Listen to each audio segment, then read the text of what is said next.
if we're really live or not.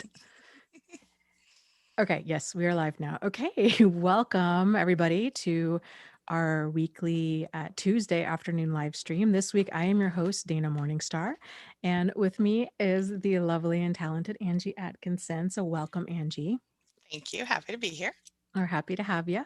And if you guys are new to this live stream, this is something that Angie and I do. We try to do every Tuesday. We alternate channels. It's at 1:30 p.m. Eastern Standard Time, and it goes for about an hour-ish or so. And so if you're interested in something like this, please subscribe to both of us. You can find, well, my channel. Hopefully you can find it since you're here at Mhm. Thrive After Abuse, and then Angie's channel over at Angie Atkinson on YouTube. So we are doing a thing uh, where at the end of each live stream, people that post questions or topic ideas or whatever in the comments, that we're going to read them on the following live stream. So I have a handful of fantastic questions and comments that people left over on your channel last week, Angie, Mhm. that I thought we could address. Good. Um, so I guess before we get going, we could just acknowledge the people that are trickling in here. We've got Angela, Carrie, Changing My Life, Kay Yep. Burton, UNA, Crystal, Vaughn 615. Hello Welcome. and welcome. Mhm. Good to So, have okay, you. let's hop into it. All Okay, right. first comment. This is from Cindy, who says, outside observers cannot appreciate the tremendous investment we left behind when we finally abandoned the narcissistic relationship. It's all about the sunken cost fallacy that keeps us hanging on for so long. Hmm. So true. And for those of you that are not familiar with the sunken cost fallacy, I guess we should probably cover that a little bit. Mhm. Um, do you want me to cover it or do you want to cover By it, all means, Angie? go ahead. Okay. So, sunken cost fallacy it's actually an accounting term, a business term Hmm. that refers to cost that's just never going to be recouped, basically. So, in terms of a relationship, the more invested we are in something financially, emotionally, physically, um, all of the above, the more difficult it is to walk away, and the more we'll continue to try to make things work. Which makes sense. I mean, it's a lot Hmm. easier to leave a relationship if you've only been in it for a month than it is if you've been in it for a year, Truth.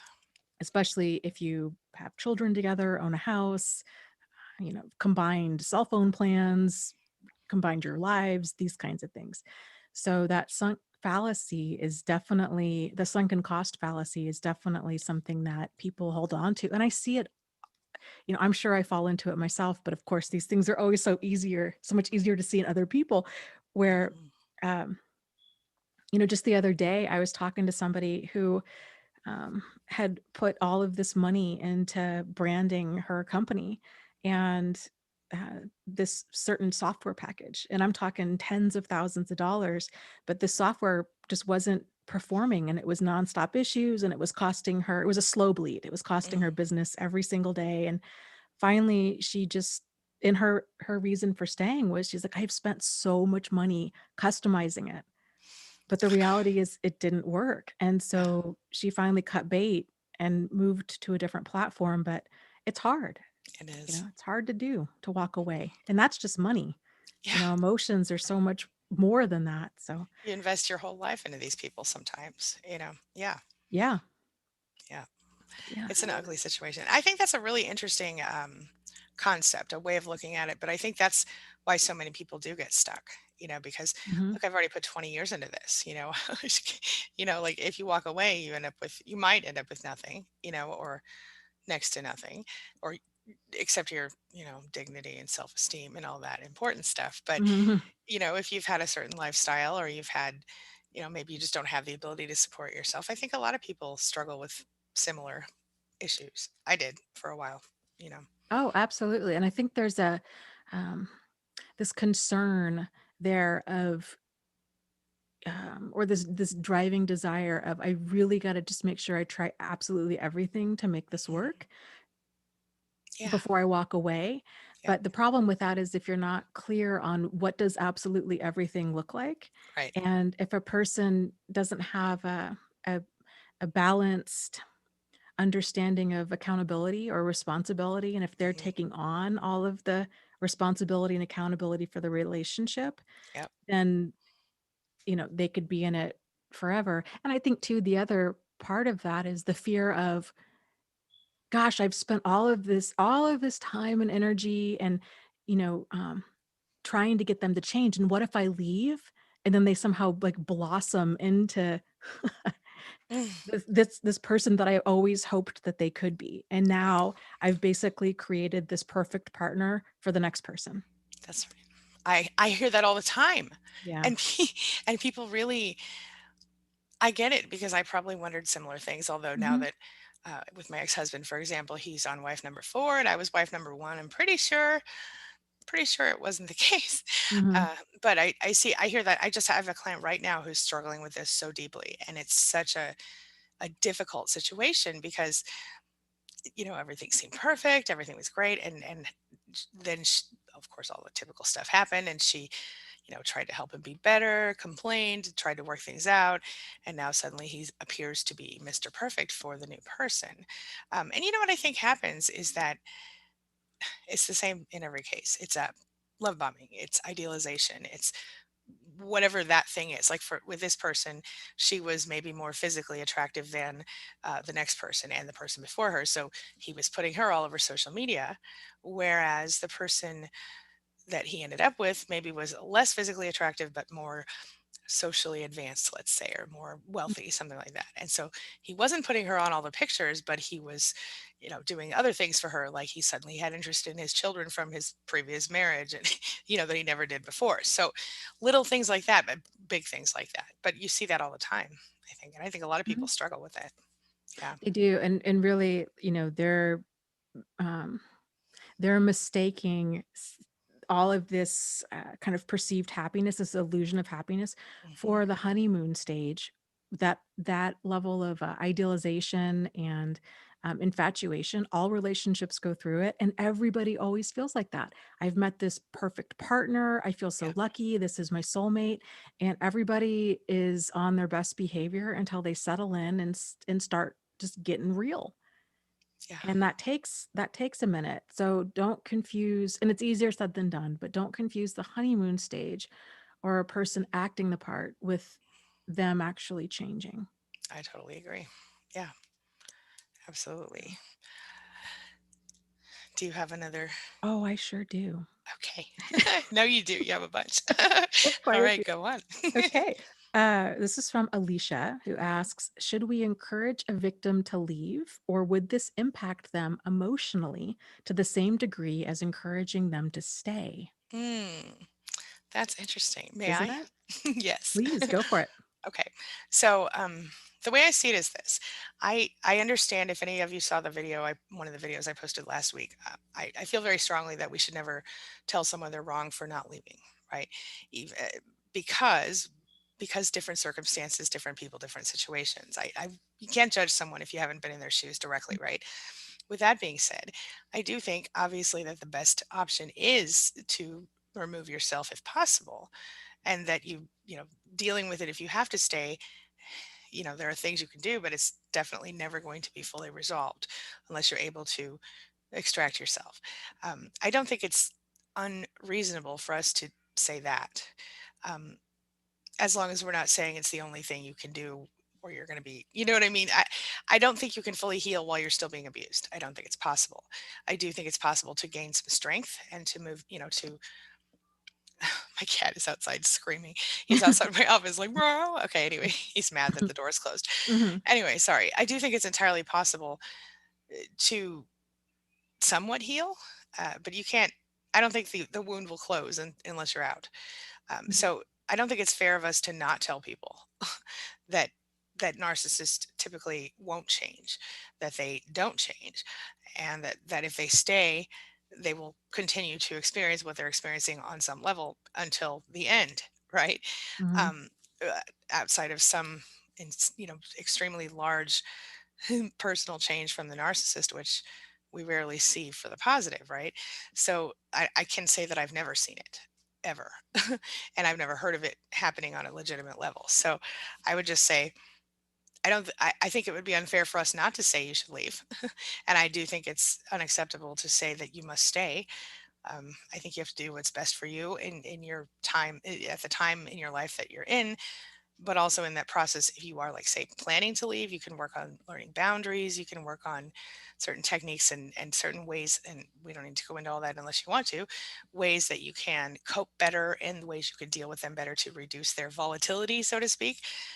But outside of that, I guess the answer to the question would be, I don't think it's unfair. What was the specific question? Should we encourage a victim to leave, or would this impact them emotionally to the same degree as encouraging them to stay? I mean, I think it would impact them emotionally. Of course it would. But at the same time, it's important for people to know what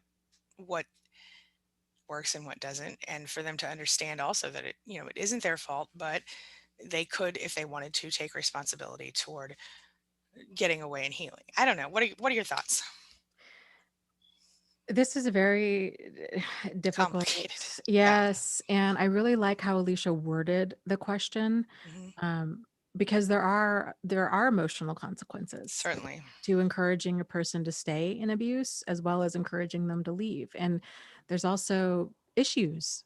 It's not just, Hmm. okay, if you leave, then everything's going to be sunshine and rainbows. It's going to have its own set of challenges. Of course. Um, And you then there are know, religious things and societal things and et cetera, that cause them to want to stay anyway. Go on. yeah, Sorry. yeah, yeah, absolutely. So the challenge too, I guess it's just a fine line to walk. Um, like you had mentioned, Angie, one of the biggest things is kind of supporting a person, meeting them where they are, and from a place of non-judgment, and realizing that um, it can't be, or I should say, we're not doing them any favors if we're coming at them from a place of trying to micromanage their life, because then they're just jumping from one controlling person to another. Hmm. Even if our intentions are good, where we're like, okay, well, I really feel like you should leave, and this is toxic, and this is bad, and this, that, and the other. And it's so difficult to see somebody in it. But not only is that just kind of us trying to control them, but it tends to shut them down completely if they're Hmm. not ready to leave, or if they're afraid. It can really contribute to a lot of shame Yes, and I agree. embarrassment of, okay, well, I guess I'm just going to stop telling these people like what's really going on, because they know. Most Hmm. people know. They're like, this, when they start saying it out loud, like, this sounds horrible, like, this is crazy. And especially when people's reactions, like, their mouth just falls open, and it's sort of like, well, geez, what's so wrong with you for staying? Oh, you yes. know so, Yes. I remember people saying to me, and I didn't tell very many people, but the people that I did tell would always say some version of, well, if it's so bad, why don't you just leave? right. And that was the worst thing you could have said to me at that time, because I didn't have that option for a minute. you know, Hmm. yeah. As Peggy says, she says, I don't think you should do anything except honor their choice. You can Yeah. give pros and cons, but just support their decision, and that's generally the role. That's how I roll with clients and other people, because as Rodney adds, I'm sure I said that wrong, and I'm sorry if I did. The emotional impact is going to be felt in either choice, but absence will hopefully give clarity, and I agree. But again, I also know exactly how difficult it was for me to financially figure out a way to go, and all the what is it? What's it called when you jump through hoops? Hoop jumping that I had to do Mm. to get to be able to leave. And not everyone has these options, and I certainly barely had the options. It was very difficult for me. So I didn't have I had not yeah, it was not great. So I Yeah. get it, and I'm very sensitive to that. Um, so, which is why I know you do a lot of free outreach type stuff with your group Hmm. and with this channel and everything, your website. I do the same thing, and I think that's a big reason that I do that stuff, because I'm very, again, very sensitive to that with people. So Hmm. you know, Yeah. And you know one of the most effective strategies too with approaching somebody who's going down a concerning path, whatever that path might be, is to plant seeds of doubt in their mind Mhm. just to get them to question what they're doing. And so kind of one of my power questions, I guess, with that is asking them and approaching a person from a place of compassion and not judgment of, I've um what you're telling me or what I've seen is concerning, and um I love you and I care about you and I fully support you with whatever you do. Um but I know in these situations things can continue getting worse and worse and worse, and I've been there, and I just strongly encourage you to think about kind of when would it be time for you to go? Like, when is enough enough? And Mhm. is there anything that I can do to support you in this? Yeah. Would you like to sit down and just spend some time coming up with some ideas of if you were to someday leave, like what that would look like? You don't have to Yeah. do it tomorrow. It's just, let's just talk about it and you make all the decisions and there's no judgment, you Right. know? Yep. And there are so many people too who feel like I'm gonna wait till the kids are grown up, or I'm gonna, Yeah. for me, I hate to admit this, but I do admit it because I'm pretty transparent, I think. um, I didn't leave because of myself. I left because of my child. And I, in fact, haven't made anytime I've disconnected from narcissists in my life, it's been directly because of my children. And that's not acceptable, but it's true. Mhm. It's true. I didn't feel that I was worth anything else. And I was so scared to be alone and everything else. But then when it came down to it, it was this, or, it wasn't, I at least valued my children's my children enough to not stay in those situations, but not myself. I eventually got there, but I'm just saying, um, that I think a lot of people are in a similar boat where they don't value themselves enough to think they deserve better, or they're so afraid of being alone that they'll tolerate it just so they won't. And I think that's another side to this Yep. multi-sided piece of dice that that's a bad metaphor, but you get the point. Yeah. Anyway, yeah. Yeah, absolutely. I think it's so much easier to rationalize and justify things to ourselves of, oh, this isn't that bad. I've experienced worse. They're not Mhm, always like this. They had a bad day, a bad week, a bad childhood, whatever. mhm. But when you see them, there's cruelty towards your children or towards your pets, or, there's just kind of these moments of clarity when you really realize, wow, no, okay, this is significant and I need to do something. Mm, Um, yeah. yeah, The pain of leaving then becomes less than the pain of staying. And yes, unfortunately, that's what it takes for most of that's right. us to do something Mhm. different. Yeah, Mm. yeah. It's bad when you start to fantasize about no, I did. I found myself fantasizing about just having a whole quiet room for like an hour at a time, because it was Mhm. so excessive sometimes. Yeah. Anyway, okay. Yep. Got another one for us, or should we jump? I do. Go Okay. ahead. This is from Eva, Mhm. who says, there are degrees of narcissism, but the main thing is if you wonder if a person is or is not a narcissist, is how they make you feel. Is this a person you feel calm around? Is this a person you feel uplifted by every time you've met them? Mhm. Is this a person who supports you in a way that you really feel that they do? Is it not ever empty words or empty promises? Is there consistency? Mhm. Pretty sure that one is not a narcissist. Right. Narcissists may leave normal people upset and broken, touchy and irritable, tense and quick to react, but that is reactions. A narcissist is actively out to push your buttons, to make you feel bad, make you tense, Mhm. walk on eggshells. You just wonder when their next outburst will come, and you know it will come. Narcissists are the active ones, the ones who come at you verbally, physically. They never make you feel relaxed and at ease unless it is some special setup situation with lots of over the top nonsense, out of the ordinary life, and you should stop falling for it. It is in the calm and quiet of the day where you find the ones who really love you. Silently sit in a corner, ducking away from the narcissists in your lives. I Well, I've talked about this a lot, and you have too. I know it's one of those situations where, and the short version of that is when you spend time with this person, how do you feel when you walk away? If Mhm. more often than not you don't feel positive, you feel bad, you feel put upon, you feel exhausted, emotionally drained, regardless of their diagnosis, they're not someone you want in your life. And I think, and you have a really good, tell me your take on that, because I know you have a really eloquent way of putting it, much more than Oh I boy. do. Oh, and now I'm putting all the pressure on. Yeah, I'm trying to Sorry. think of what my take. You've talked about how, um, again, we've got kind of talked about this regardless of diagnosis thing. And you've Mhm. talked about how people make you feel, how they push your boundaries. I'm trying to remember exactly how you put it, but um, basically what I just said is if they make you feel terrible, they're not your people. Except you said it more eloquently than that. Uh, Anyway, sorry, didn't mean to put you on the spot. Go on. that's like, well, and I think Ava here makes or Eva makes a really great distinction and a really great comment about um y- you know, we might have reactions, Mm, feel touchy and irritable, tense, quick to react, like these kinds of things. But a narcissist, or I would say like even a deeply dysfunctional person, they're more active and intentional in their behavior.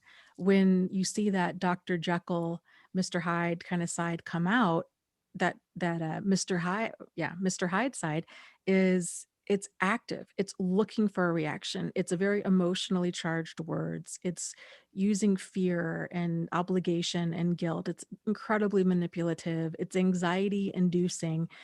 And I think this is something that a lot of people kind of get hung up on. And I get it, because normally we don't come across that many actively just difficult, high conflict personalities mhm, in every day. I mean, thankfully there's far more many reasonable, balanced people out there. But um, yeah, and I heard something the other day where somebody had made the comment about kind of what we don't like in other people or things that we don't like in ourselves. And there is some truth to that, but there's also exceptions to that. yes. And Mhm, it's these kinds of situations, like if you're dealing with a pathological personality, then it, it's the things that you're noticing or the way that you feel, it's due to this hostile environment that they're creating, and so yeah, diagnosis aside, it's when we're feeling that unsettled mhm, by around another person, it's generally a sign that our boundaries have been violated, mhm, and we need to do something to correct that imbalance, regardless if they're well intended or if they're a pathological person. mhm. But setting those boundaries with the pathological person isn't going to be the same. So the way we set those boundaries is going to be very different. A normal, quote unquote, normal person, you're able to be assertive and have a conversation about it, and it gets resolved. With the pathological person, it doesn't. That's right, So, to put it mildly. to put it mildly, it just tends to make things a heck of a lot worse, and or they switch up their game a little bit, Mhm. and it gets worse. So, Yeah, yeah. awful. Let's Yeah. see. Do you have any questions from the chat? I've got three more, no, five more in this Word document I have, but Okay, we can, let's see. Okay, I have one for you. okay. This is from Rodney. Rodney, I don't know. I'm going to say Rodney. I hope that's okay. Okay. Rodney says, why is our empathetic nature always leaving us vulnerable to narcissistic personalities? And I mean, I would I would just say quickly that this is the fact that you are empathetic, the fact that you do care how people feel, and in some cases feel how people feel, or sense on some level how they feel, and you can take that as supernaturally or not as you want to, regardless of that. Some people are good at reading emotions, some people aren't. So let's put it that way. um, li- Emotional literacy, whatever.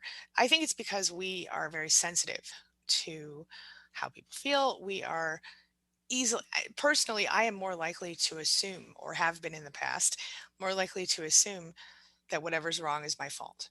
And that's because if I try to help a person fix a problem and they are a brick wall about it, it's easier for me to change something about myself. And I think a lot of empathic people or empathetic people are on that level. And that, combined with the fact that many of us were raised in homes where we experienced some sort of trauma or we otherwise experienced trauma, we ended up feeling not as important as other people, not as good as other people, or whatever, sometimes we feel like someone's doing a favor just by calling us theirs, their person. Mhm. Um, so I think it just depends on your situation, but I think the reason they end up with people like us is because we might be attracted to their confidence, or we might be attracted to something else about them.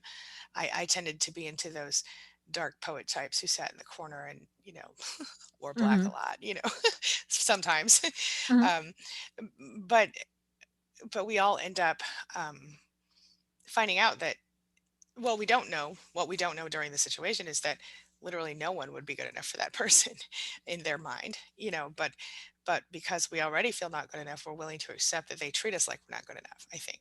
And then because they are so um concerned about their own emotions and so not concerned with ours, and we're in many cases used to that, used to someone else not caring about our emotions, our parents or whoever else in our lives who has done that to us, we accept that. Other people who were raised in healthier homes had better senses of self or confidence Mhm. or whatever, would be more likely to say, "Are you freaking kidding me?" and walk away. And I think that's why we end up with them long term, as opposed to people who don't. I don't know. What are your thoughts? Yep, I agree 100%. A lot of this, it's generational. Hmm. Um, a lot of people, probably 40 and older, grew up in a home where it was very much, children should be seen and not heard Hmm. kind of a thing. Your rights and there was no concept of a child having rights or a say Right. in anything. It was Oh my just kind of gosh. a more of a dictatorship. Hmm. And Because I um said so. right, Yeah. because I said so. Right. So Hmm. there wasn't the skills of kind of developing autonomy outside of your family. I mean, when you have that environment where you have to comply in order to get along with everybody, or there's punishment, then you learn to comply. And Yep. so you learn to start to focus on everybody else's wants and needs and happiness and making sure that everything's okay with them in order for everything to be okay with you. But the problem is if that's the only tool in your toolkit for how to have a I don't even want to say functional because it's not like a lasting relationship, then that relationship's always going to be imbalanced and very lopsided. And Hmm. it's like a top. If you spin a plastic top and it Hmm. becomes unbalanced, it's just going to start wobbling more and more and more until it falls over. And that's the same with any dynamic where a person doesn't realize that, oh, they have boundaries and um, that in order for a relationship to work, there has to be assertive communication involved.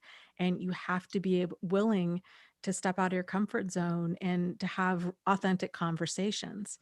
Right. Uh, and so it's learning a whole different skill set. But it's not so you can hold on to your empathy and your caring and your concern and have boundaries. It just takes time and practice because it's just a new skill set. Yeah, it's a fine balance, Mhm, but it it does is. work. Yeah. Hmm. Do you want to pull up another one out of your form, and then I'll look for another one in the chat? Sure, sure. This is another good one. This is from Victor, who says, I was lucky I found closure. I got to see her assure me that she doesn't lie and doesn't cheat when I knew she was lying and cheating. Oh I'm wow. grateful. And I love the way that he phrased it like this. So that was the closure he got. That was the answers that he was looking for. It was seeing, uh, yeah, she's telling me to my face that she's not doing all these things when she absolutely is. And that's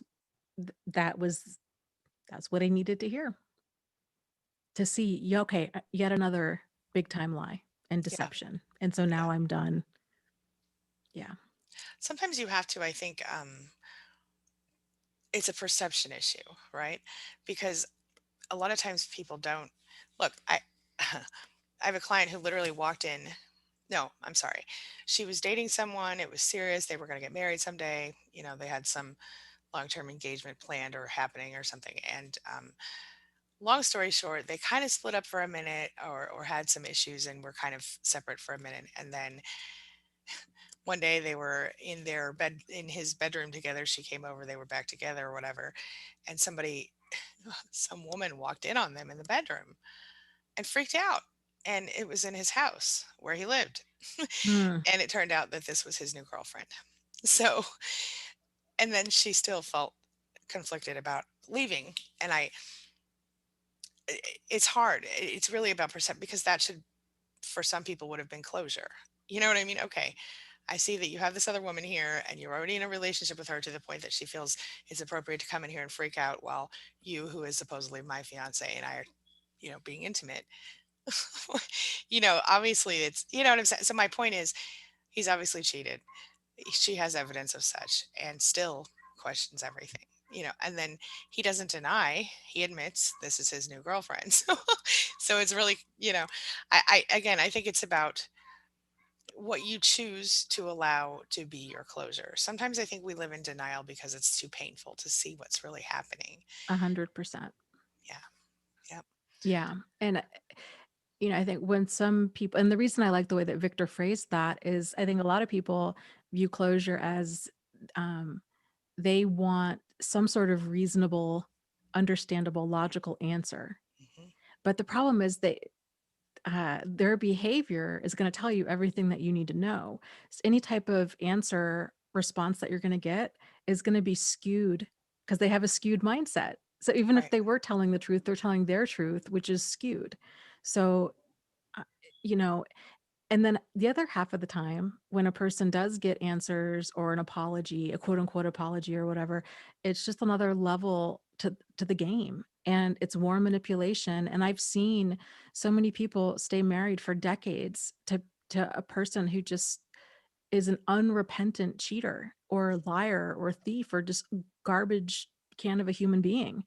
Right. And who um you know, has all these excuses. Oh, I cheated because you worked too much. I cheated because you gained weight. I cheated because you lost weight. I cheated because I was working too much. I cheated. She threw herself at me, or Mm. it goes on and on and on. And it's tragic when that happens because especially if a person's buying into these excuses as, oh, okay, that's a valid reason why.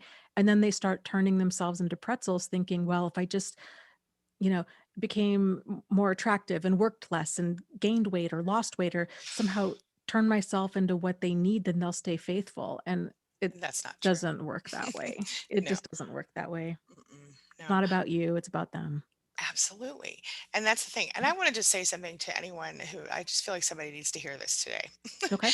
If you're in a situation where your person has cheated on you and they say to you, this person threw themselves at me, or I didn't know what, I was drunk, or I was this, or I was that, or whatever, I didn't mean it.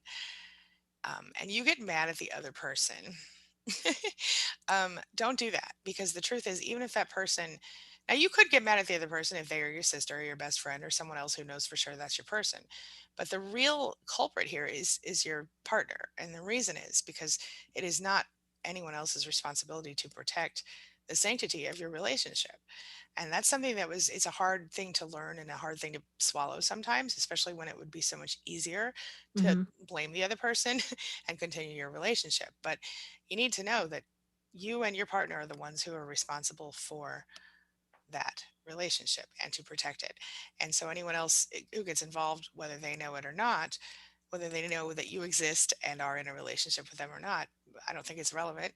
I certainly would say if it is your sister, or your BFF, or your brother, or whatever, then definitely cut them off too, which Hmm. sucks. But outside of that, I mean, certainly it's a betrayal, but really, again, the person who did the betraying was, or the primary betrayal Hmm. was your partner in that case. So just feel like somebody needed to hear that. Yep, 100%. I've seen so many episodes of like Maury Povich back in the Mhm. day or Jerry Springer, these reality Yeah. shows. And then you find out, oh, this person's cheating with all these other people. And then the partner's upset at all these other people.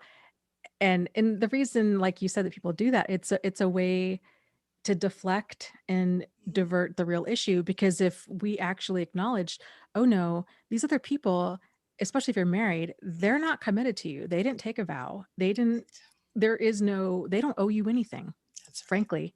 They don't know you." Is their behavior morally irreprehensible or reprehensible? Absolutely. Yep.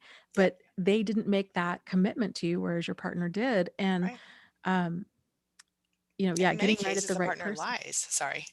Yeah, So, yeah. yeah. Well, but the thing is, though, if we were to actually be mad at the person who cheated, then it means that that's a problem we can't fix. And it will C affect our lives. Yeah. Yeah, and It that's why will. people do that. It's easier to be mad at the person they had the affair with than it is to be upset with the person who cheated. Yeah. And that's just, It's part of there's denial. There's literally no situation, I mean, unless it's actual assault, that a person can accidentally fall into or onto another person.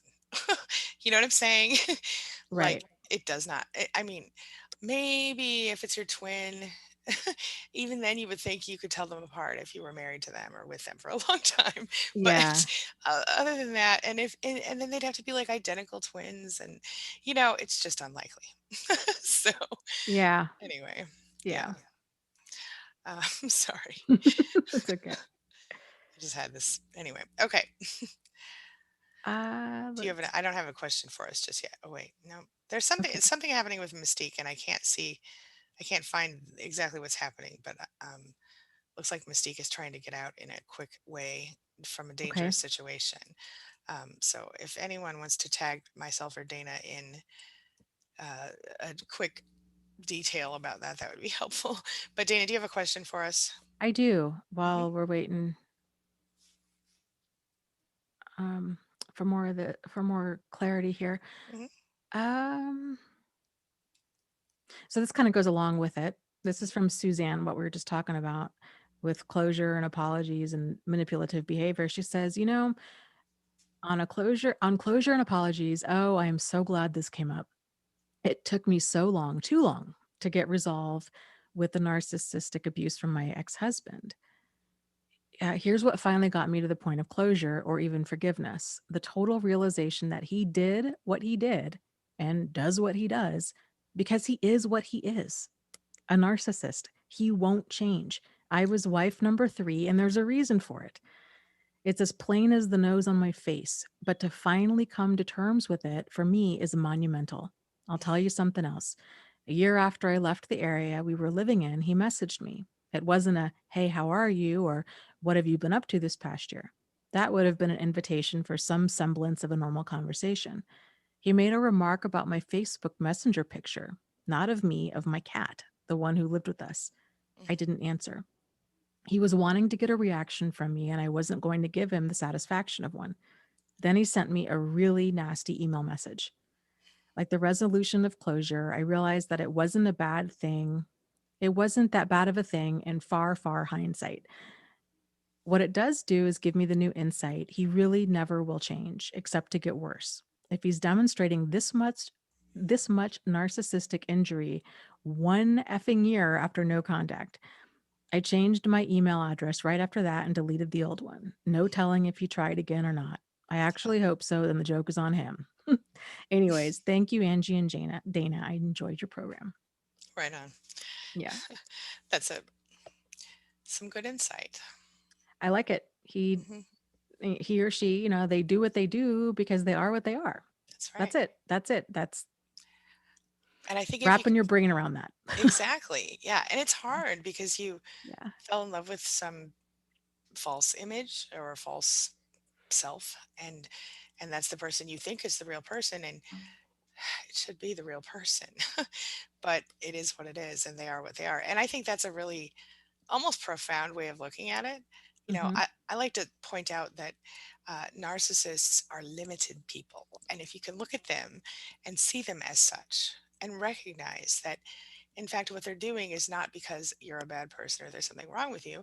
What they're doing is because they are limited by their personality disorder or Hmm. apparent personality disorder in most cases. Um, that can almost lead you to feel sorry for them, but just be careful with that. Hmm. But feeling sorry for them feels better than hurting, and it feels better than thinking something's wrong with you.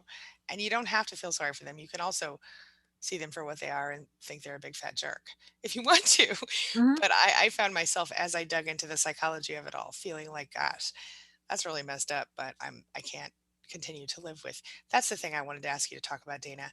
Um, while we can still care for someone, we can't always, continue to let our lives be affected by them. And you talked about that one time in a recent stream or maybe a while back where we talked about how, okay, well, it's okay to love that person. It's okay to have feelings for that person, but that doesn't mean you have to let that person continue to abuse you. And so you can pull away from that person without, I can't remember how you put it, without hate or something. Do you know what I'm talking about? Yeah, well, I think it goes hand in hand with what you're talking about in terms of limitations. Yes. Like if we have healthy, functional self-esteem and boundaries and standards and deal breakers, Hmm. then those are non-negotiable and those are present in every relationship we have, Yes. regardless of a diagnosis, regardless of relationship, regardless of anything. So, you and I both see so many people that, well, but what if it's your mother? Or what if,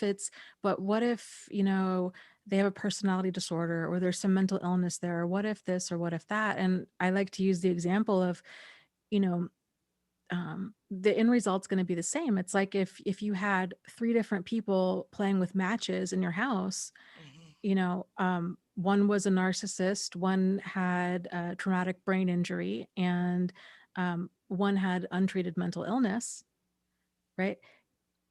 It doesn't matter what's going on with them because the end result is your house is going to burn down. Right. So you've got to be able to protect yourself and have boundaries.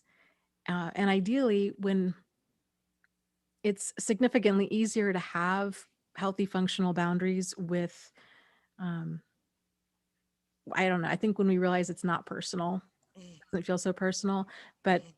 I think that's part of it too. It's the whole like they did what they did because that's who they are, Right. you know? And it's not about you, it's about them. And they're gonna keep doing it because that's what they do, That's what they do. you know? Yeah. Yeah. So Absolutely.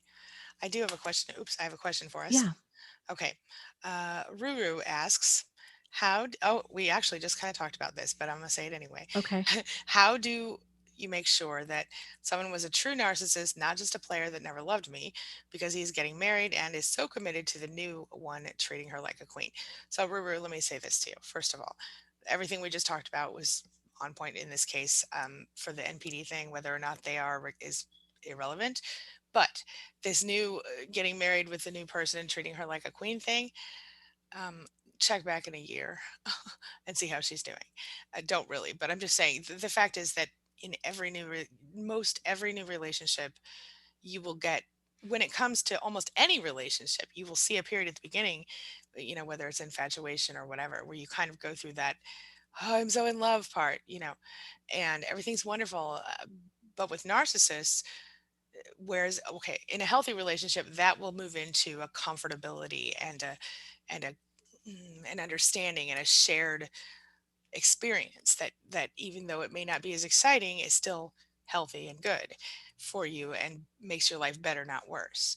But in a toxic relationship with a narcissist, that's when you start to see the discard or the devalue, where they start to sort of tear you down. They notice you're human around that time. They're like, wait a minute, you have flaws, what? And then they start finding more, pick, pick, pick, and they start all the manipulation and everything. And if you look back in hindsight, if you look back to the beginning of your relationship with that person, he probably treated you a little bit closer to like a queen than he did at the end, because what happens is it's a cycle. And so what you can rest assured about is if he is in fact an abuser, a toxic narcissist, then he will also treat her that way at some point if he hasn't started it already. You have to remember you're only seeing it from the outside, so you don't really always know exactly what is affecting his life on the inside or her life on the inside, behind closed doors. So I think that's important to recognize as well. And if he is in fact moving on and getting married, sorry, you may want to pull back even further to the point. I don't know how close your situation is, like, are you living next door to them? But if I were you, I would stop following that particular person. Stop your awareness of them, because it's just going to drive you crazy to do that. To stay focused on what they're doing, instead, I would focus on yourself and being, as fabulous as you want to be, and just living your life. Because really, the very best, in my opinion, the very best revenge against any abuser is to move on and live your life well without them, regardless of the fact that they exist, as though they don't exist. Something. Dana, thoughts? 100%. And like we were talking about earlier, Angie, we hear this all the time from people. It's that absolute fear of, um, oh, either they've dumped me and move on. So, oh my gosh, is the reason this relationship ended? Is it me? Was I somehow not enough? Mhm, Or if I leave them and then they move on and seem to just have like this amazing the life that I always wanted to have with them with somebody else. mhm, And therefore, maybe I should have waited longer. I should have held on more. I should have done more. I would encourage you to look at it in terms of the person that you knew that you were in a relationship with. mhm, What you saw from them was absolutely abhorrent behavior. You can't, you can't work with that. If mhm, there's no trust there, if there's no emotional safety there, if all you see is lying and cheating and excuses and manipulation, mhm, that isn't just limited to them chasing women, or other people. Like, that rocks the core of a to the core of a relationship. Being in a relationship with that person, you would continually be anxious, suspicious, especially if they're not accountable for it and don't do the work of rebuilding trust and being fully accountable and all of that, which most people aren't. mhm. So, um, I wouldn't assume, I wouldn't make the jump of, oh, he's now engaged to mean, okay, he's, done a 180 and is a completely different human being. And frankly, even if he did that 180 with you, you would still have all of that unresolved baggage from when he wasn't that way. And that unresolved, so many people think, and I get it, but it's this feeling of, if my partner just stopped doing this one thing, then we could live happily ever after. If they could just stop drinking, if they could just stop using drugs, if they could just stop abusing, if they could just stop cheating. And they get so focused on trying to stop that behavior, to get them sober, to get them faithful, to do whatever. And what happens more often than not is then they realize, let's just say the person does, they get sober, they turn a new leaf, and I don't know, find a life of monogamy or whatever it might be. Uh, then the person realizes, oh my gosh, we actually don't have a relationship. There's so much resentment and anger that's been built up this whole time that they've pushed aside in order to try to continue to focus on stopping that problematic behavior, that they don't even realize that, and that's when they tend to leave. Yeah. So that's kind of the great, I forget the statistics about it, but it's significantly high. That I forget the percentage of people that leave after a partner, um, mainly in terms of sobriety, finally get sober. I mean, it's like 80%. It's significantly high. So they've held on, held on, held on, held on. The partner gets sober, and then they realize, oh my God, we don't even have a relationship. And I'm so angry at you that I can't move past this. Yeah. So just some Yeah. things to think about. It's, All valid. Yeah. yeah. Yeah. I found the information from Mystique, if you want me to. Yeah. Thanks Yeah. to Jack here. Okay. Okay. So he says, Mystique says, according to a femicide website, I think Mystique is female, um, I Mhm. am in extreme danger here, I guess, in the situation they're in. And then continues to say, I am working on a couple of plans, but nothing is fast enough except a shelter. And during the pandemic, I'm reluctant. I don't know what is safest. And then Mystique says, I took the threat assessment, and it has told me that I'm in extreme danger, and has made me realize he has all the red flags. Let's see if I can see any more. Okay, and then I'm really scared because he doesn't accept that I'm done. He has always been jealous, possessive, controlling, and he has lost family. Let's see. I think yeah, that's what we've got. So basically, I think asking for advice on whether or not Mystique should leave and go to a shelter during the pandemic. And that is a really difficult situation. But here's I'll tell you what I think, and then Dana, who has worked in shelters, I would love to hear what you think. Um, so my thought is, if you're in danger of being killed, you go, honey. You just go and you get your do your very best to prevent uh, yourself from becoming infected. And I'm certain shelters will have things in place if there is one that has availability. If not, you might look at extended stay hotels, or anything where you can just get away. I think when you're in a situation where you're in physical danger, um, I think all bets of there's no more. Don't wait, go. That's my advice. Please keep yourself safe. Dana, thoughts? Um, yeah, that's a challenge. I guess. It's hard, but if you're in a situation where you're going to, she said femicide, which I believe means killing of females. Am I Hmm. wrong? Okay. Yeah. I guess it depends on kind of the other plans that you have lined up.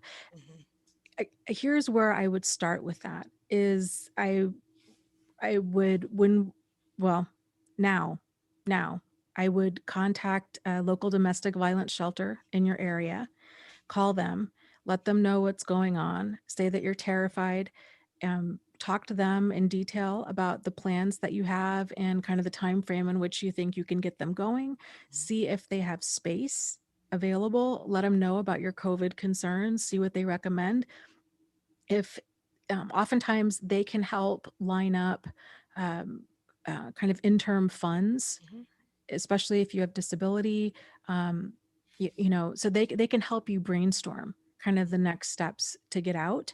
But I guess I would also be thinking too, kind of what is the longer term plan, because thankfully he is out of the home, Oh, so that's okay. good. I So missed that. unless, yeah, so unless um, you're planning on, because really the only things that you can do at this point would be either to move to a location that he's not aware of. Are we, Dana, are we sure he's out of the home? Did you know that from before, or did I? Yeah, would put money on it that I read Okay, I might that be wrong. he was Okay. out and she kicked him out, Okay. but she's afraid he's going to come back and he has access to weapons. Hmm. Um, you know, I guess I would think what is kind of the game plan here? Because if um, if the plan is for you to stay in that home, then um, I mean, you could go to a shelter, but then it's sort of like if you're just going to go right back to where you are, then kind of what's the point? Right, I agree with that. I didn't Um, understand I that. would Sorry. encourage you to try to make where you are as safe as possible, get all of the locks changed, get Hmm. cameras installed on the outside. Do what you need to do, contact a local domestic violence shelter, let other people know what's going on, Get contact an the order of police, protection. get Yeah. an order of protection, ask them to drive by the house periodically. Um, Hmm. you know, okay, yeah, he's out of the house. So Okay, good. yeah, if it, my advice would hands down be go to a shelter if he's still in the home. But That's what I thought I was yeah, reading, so I since he's misunderstood that. out, Yeah. and I mean, if you're not planning on being able to move Mhm. or um, whatever, then I would secure where you are. So Mhm. that's my 2 cents. Contact the shelter, do some safety planning and brainstorming with them, and see if they can help give you some additional resources, and just err on the side of caution. I would talk to your children about, kind of run through some different scenarios with them. Hey guys, if dad comes by the house, it's really important you let me know. We can't let him in. If he comes, knocks on your window or wants you to do whatever, you guys let me know. Do not let him in. It's really important. Mhm. And yeah. 100%. I would like to retract my advice. I thought that I maybe I missed it, but I didn't realize that he was out of the house. I agree with Dana at this point. Sorry. Yeah. Yeah. Well, and she's saying here, she's like, he's a 10-minute drive away. Mm. I think I if you haven't already gotten a restraining order, that you should. Oh, by the way, I agree with Jack here that restraining orders can do so much only, but what they do offer you is the ability to call the police if he's even around your house or yeah, near your house, and that's why I would get one. Because if you call the police just because your ex is showing up, they may or may not decide to remove him. But if or yes. her, but if they, yeah, okay. And here's the other thing too with the restraining order is in some states there needs to be a situation, an issue Hmm. within the previous 30 days. So sometimes there can be like a clock running. Mm, So if a person did some scary stuff and then you kind of thought, well, maybe this is over, they won't do it again. And in every state's different, I'm sure, but once that goes over that 30-day mark in some states, you can't get a restraining order. So kind of figuring out what and talk to the people at the shelter in your area and see. But again, Mystique, if he's 10 minutes away, um, yes, you can go, and maybe that is the solution that you see if you guys can go to the shelter and you stay there for a few weeks. This is where it would come into planning with the staff at the shelter of, okay, but then what if the plan is then to return to the home? So maybe it's temporarily you can stay at the shelter, it'll give you more peace of mind, um, and you're safe in this interim. But if you end up going back to that same house, then what? mm, yeah, So um, yeah, I would get some self-protection and keep different forms around the house. I'm a big fan. You guys know I'm a big fan of my bear mace. I know it's not legal in all states, but so abuse isn't legal either. that's So right. whatever, like I just not I'd rather plead my case than be in a coffin, Darn frankly. right. Darn So right. wasp spray Hmm. is also really good, and you want something that you don't have to get very near a person, especially if there's a size and a strength difference there. Using having relying on protection where you've like a taser or something where you've got to actually aim correctly Make and get close to contact. them, you Yeah. don't want to ever be in that situation. Mhm. So just think about that. I agree. I think that's really excellent advice. And I'm sure I know that pepper spray might be another option for those who Hmm. I happen to know because I of a story that was told to me by someone who used to know my ex. It apparently does work if you spray it under doors too. So Mm, that is not any sort of advice from me to you. I'm just saying be careful with it yeah. because it's horrible. But I think it's more legal than mace. More Yes. legal. Yeah. And So, my bear mace. Yeah, bear mace is yes. gonna drop a charging bear, and that's exactly what I want. Um, That's valid. yeah, and critical mass makes a comment here. He says, "Better judged by 12 than carried by 6." Darn right. That is a really Yep, powerful statement. Yeah. and, yeah, making your safety and sanity a priority, and I think Angie and I speak for both of us when we say this, our heart goes out to you. This must be a terrifying situation, and, please contact staff at the local domestic violence shelter if they are full, if they can't help you, contact one in like the next biggest city Mhm. near you and see. And even call the domestic violence hotline and find out what, Yes. brainstorm with them as somebody you mentioned earlier, Dana, and people here. The national, if you need us to get you the number, let us know, but you can just Google it too. Um, yeah. All right. Do you have any more questions for us on our sheet there? Yeah. Yeah. Okay. Let me see here. Okay, this is from Kelly, who asks, can a narcissist's behavior come out later in the relationship? Mm, sure. Almost always does. I have, okay, so if it's a long distance relationship, it can be a long time before they come out because it's very easy to be perfect in short doses, right? But, I would think that in most cases, by the time you live together, it'll start to come out pretty quickly. But then in some cases, I guess there's also acquired situational narcissism, which is something different, but where you can kind of, if somebody gets rich or famous all of a sudden or gets a big promotion out of the blue or whatever, they can develop narcissism where they didn't have it before. But I've just been researching that and I found out that um, even then they say that there are certain characteristics that may have other had they not been raised by healthier parent, had they been raised by less healthy parents, they might have already been a narcissist in most cases, but I don't know how true that is. What was the question? I got all sidetracked. Oh, can it come out later in Yeah. life? Okay, wow, somebody is just going crazy with my doorbell there. Um, okay, Is let's it the see. cat? Has I the cat certainly like hope upped not. his game? I mean, yeah. Oh my gosh. Okay. I'm sure it's one of my kids. Let me just check here. Hello. Okay. Well, I'll Okay. give my response to this Yeah. question while you're seeing what's going on there. Okay, Kelly. So I would encourage you to swap out the word narcissist's behavior for the words problematic behavior. So can problematic behavior come out later in the relationship? Yes, absolutely.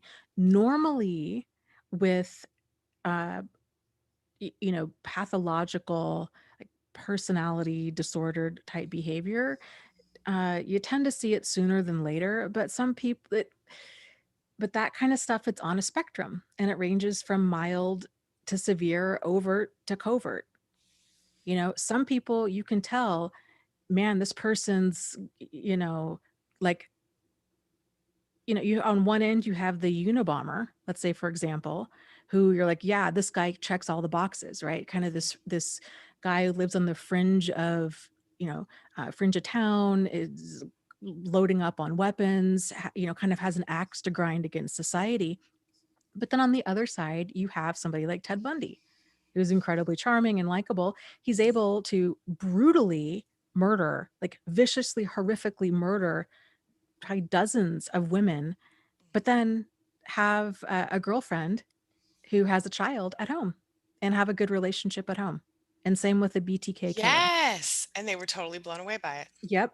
That's And insane. and Yeah. she was devastated Hmm. by that. So some people hide it better than others, but again, I would just encourage you to the key word here is problematic behavior. So Hmm. if problematic, it's like when problematic behavior surfaces in a relationship, because it's not an if, it's a when, it will. Because when two people are being authentic, they're different. They have different sleep schedules, different foods they like, different political views, different opinions, different wants, needs, ideas, morals, values, you name it. That's going to eventually cause friction. And Yeah. it's going to be how it's that ability to negotiate and communicate that's going to be able to smooth that over and have a good relationship. So a good relationship isn't just something that we stumble into and this other person is everything we need them to be. It's Hmm. it's created in large Absolutely. part. And of course, two people can change things. A person can become an alcoholic after 25 years of marriage, Yeah. or addicted to drugs, or something else. Yes. you know Yes. it's 100%. like, okay, then how would you respond to that when, if and when that were to happen Right. you know That's absolutely. Yeah. And I just have to say something, Dana, totally off topic, but yeah. that was hilarious what you said about my cat. Almost fell Oh. out. Hello? Okay, hold on one second, really Okay. quickly.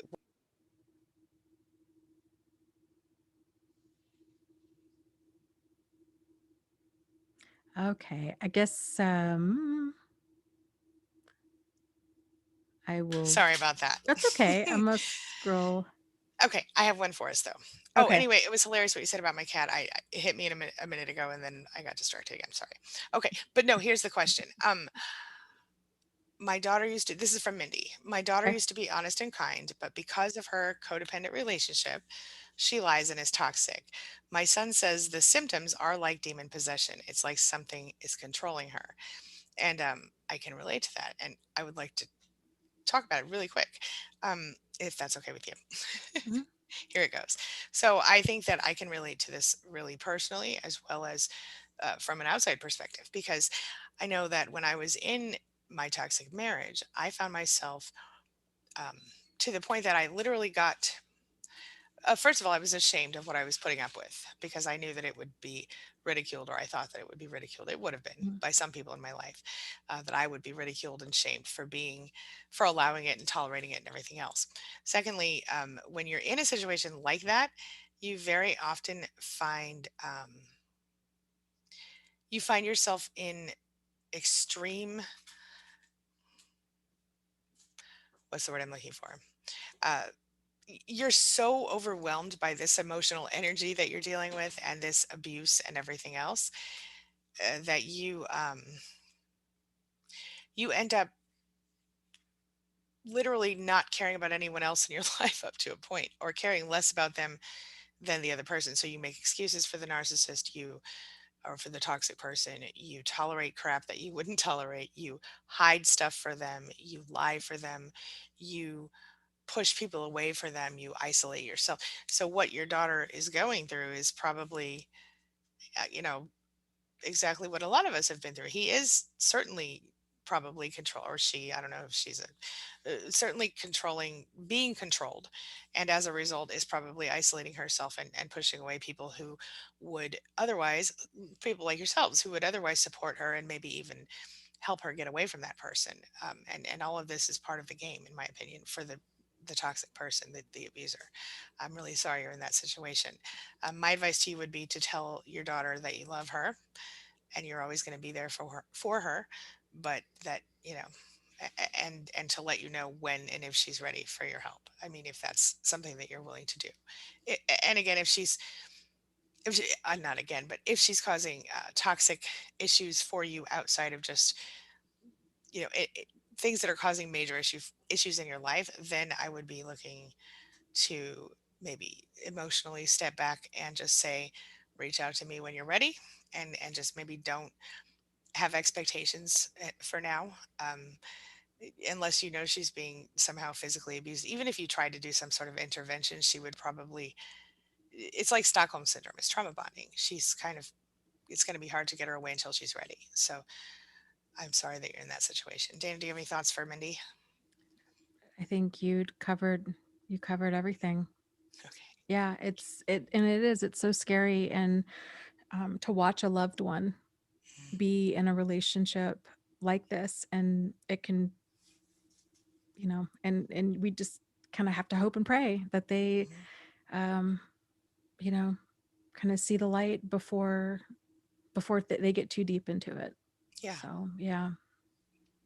it's rough.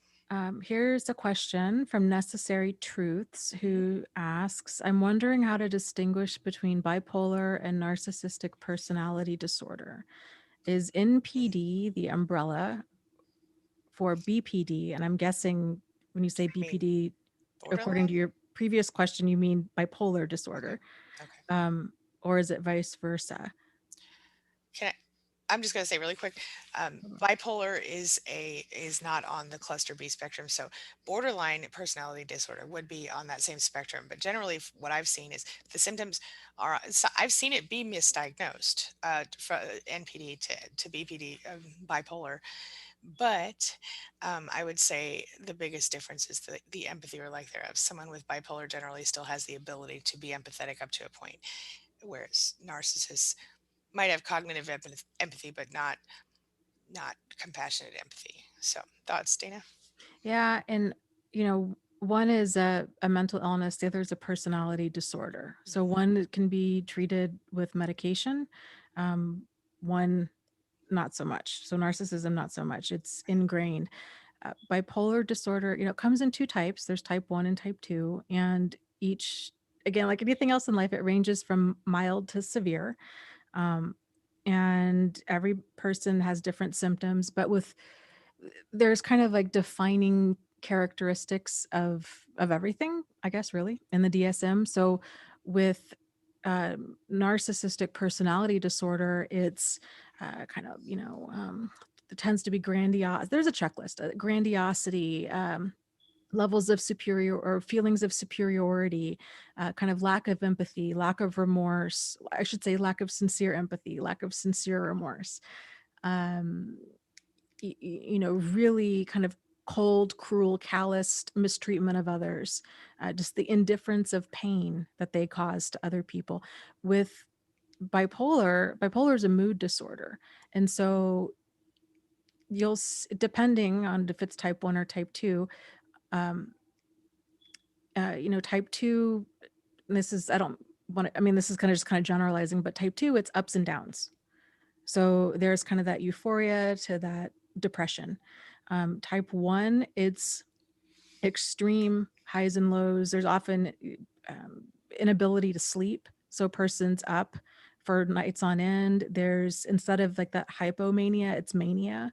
Mhm. There's a lot of grandiosity, a lot of, you see this with Kanye West, for example. You know, Oh, they poor guy. recently came out that he had bipolar, and I'm so glad that they did, Me too. because he is Explains a so lot. he's a Mhm. textbook case of bipolar 1. And so that level of grandiosity, I am God, I am the one, I am, you know, it's it's me, like nobody else gets me, I'm Mhm. just the one and only kind of thing. That, and I to be I think there's probably some personality disorder stuff going on with him as well, Mhm. but it's um when But it he makes gets sense, the really, bipolar. yes, when he Yeah. gets really extreme, that tends to be more on like that bipolar side of things. And so there's significant changes in behavior with Mhm.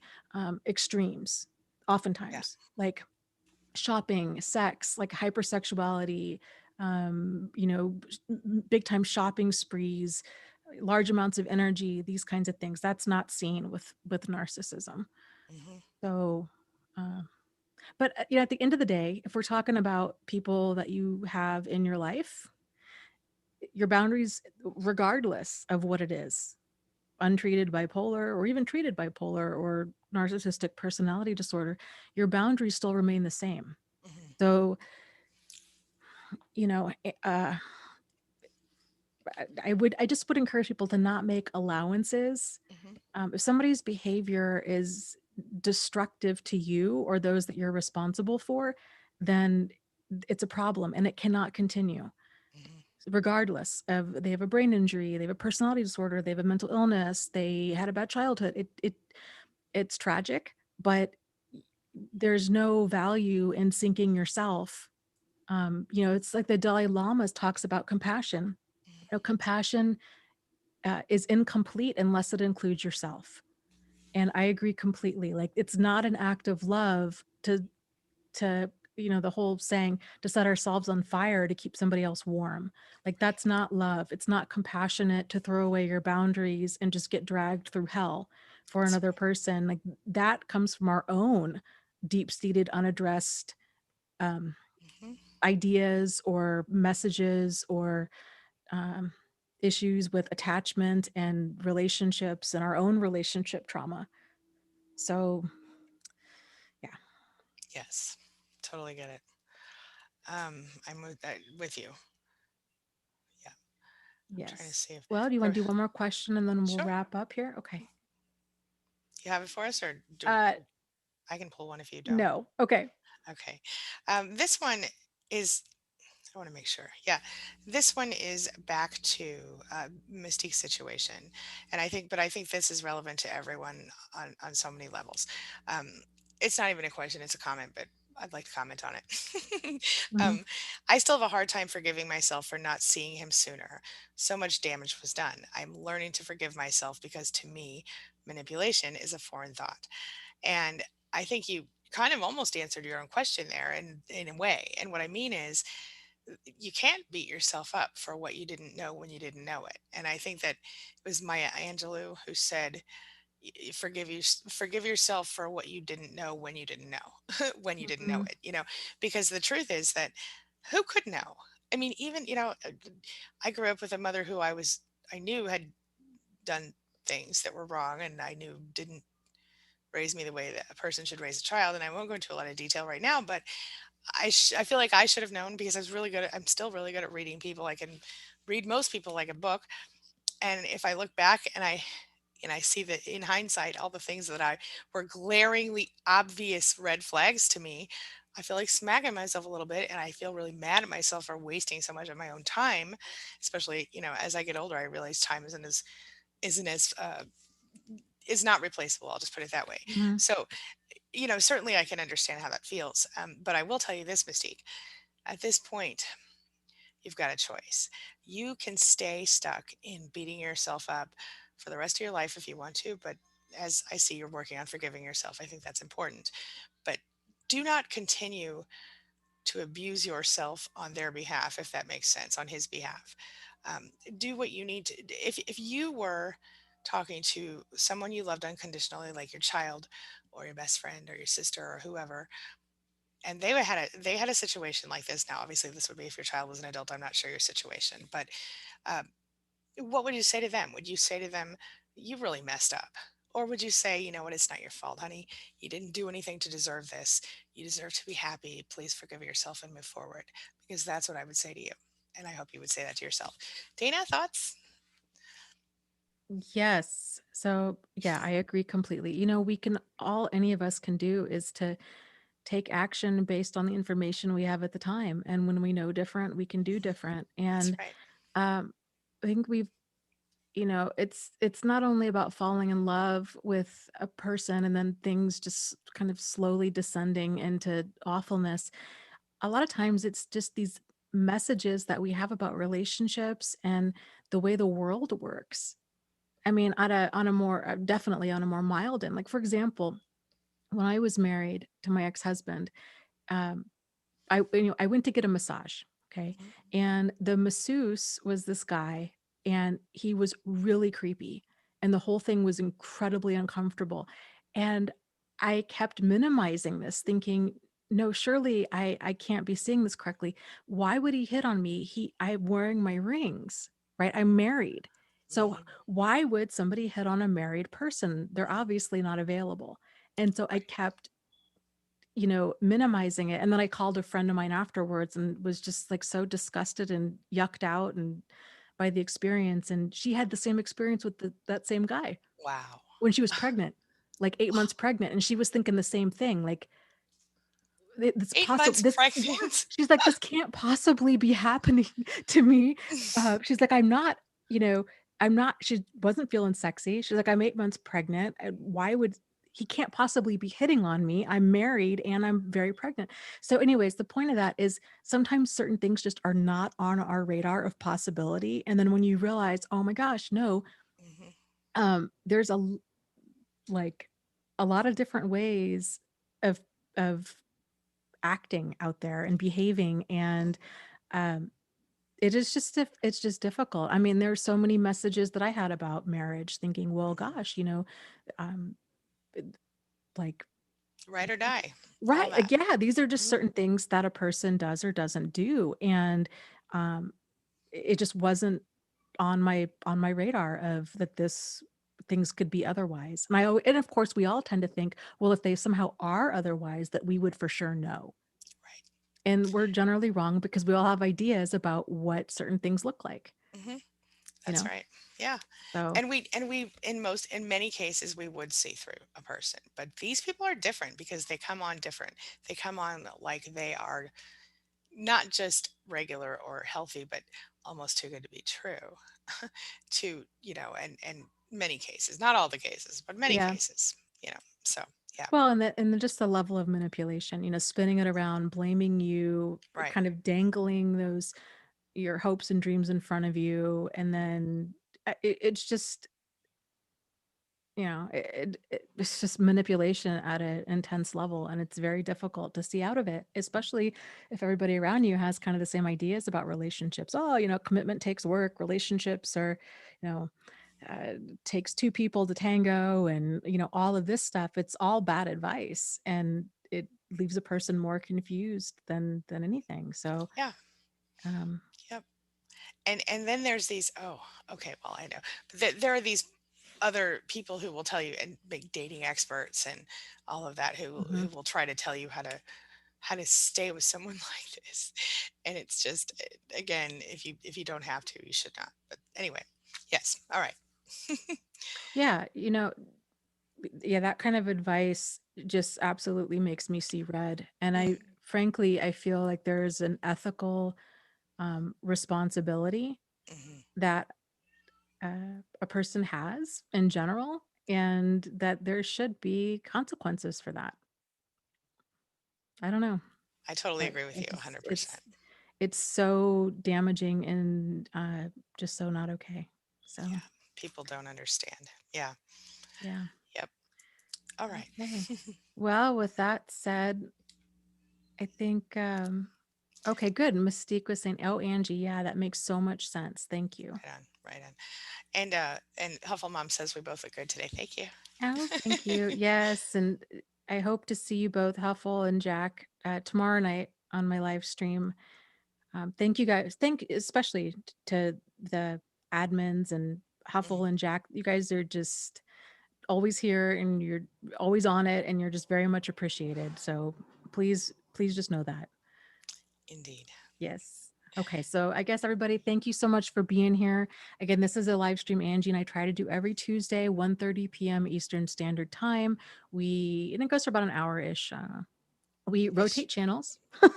So next week we'll be over on Angie's channel, which is Angie Atkinson on YouTube. You can find her across the interwebs, Angie Atkinson, Queen Being. And let's see, I think that's all I got. All right. We'll Got see you anything? soon. Thanks, Tina. Okay, have a good one. Stay strong, everybody. Talk to you Okay, soon. All bye. right.